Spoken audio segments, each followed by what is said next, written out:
Great Wednesday evening, January 13th, 2021. To God be the glory for yet another closing of a beautiful day. God is in control.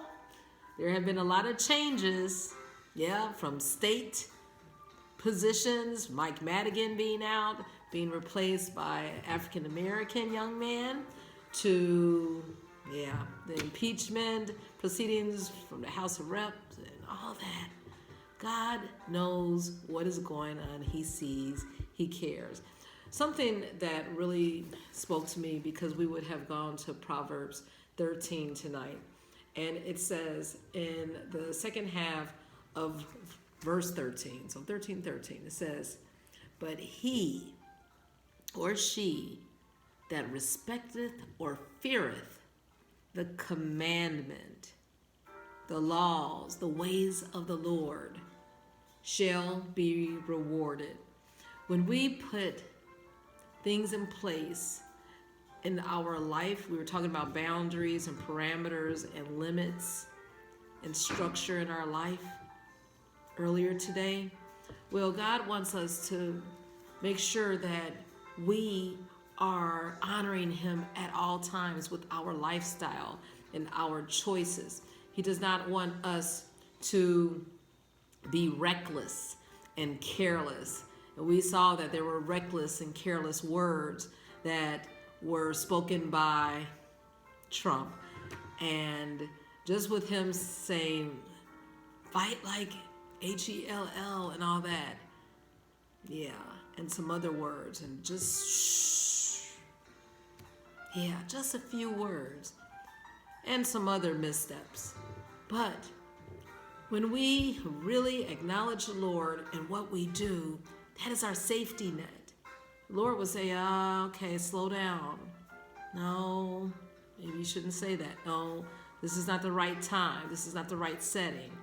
No, I will fight your battles. You don't have to fight here. So, in Proverbs, he or she that keepeth their mouth, keepeth their life. So, what comes out of these lips? What comes out as far as what we text back or respond back or email back? If we hold and ask the Lord to control our words or our replies or our iterations, then we're able to control the things that come in our life. But when we open it wide, our lips, a lot of times destruction can come. So we want to make sure that we are really aligning to God's will, his counsel, his wisdom. And we're surrounding ourselves with advisors that will give us godly instruction. And we know in verse 20 it says, "He or she that walketh with wise men or women, teenagers, our friends, shall be wise. Birds of the same feather flock together," right? "But a companion of fools shall be destroyed." So sometimes it's good to be solo. If we can't find anyone who is like-minded, listen, there is a friend that sticketh closer than a brother. And he will teach you and he will comfort you in the lonely times. When you're alone, he's still with you. And speaking of doing things God's way, we're in Ex.20 and we're familiar with that chapter. Remember, Moses received the will of the Lord, the way to do things, his commandments. The 10 commandments.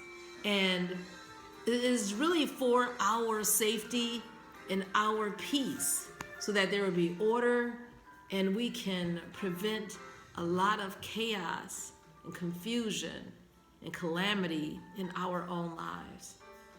And we understand that we're not to have any other gods, no idolatry.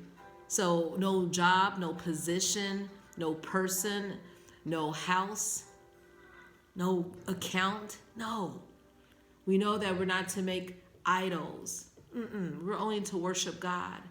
We know that we're not to use the name of the Lord carelessly and recklessly, but we're to be very sober-minded when we're speaking of the things of God.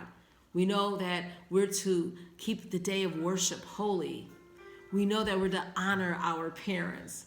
We know that we're never to murder someone physically, verbally, emotionally, but we are to pray, love our enemies, bless those who curse us. We're never to commit adultery, but we're to show respect for God's creation. Yeah, He made them miraculously and meticulously for a purpose. We know that we are to respect other people's property. We know that we're never to lie. And we know that we are never to covet or desire someone else's property. Yeah. When we do that, we have safety. So let's respect the things of God and enjoy His blessings with what He has given us.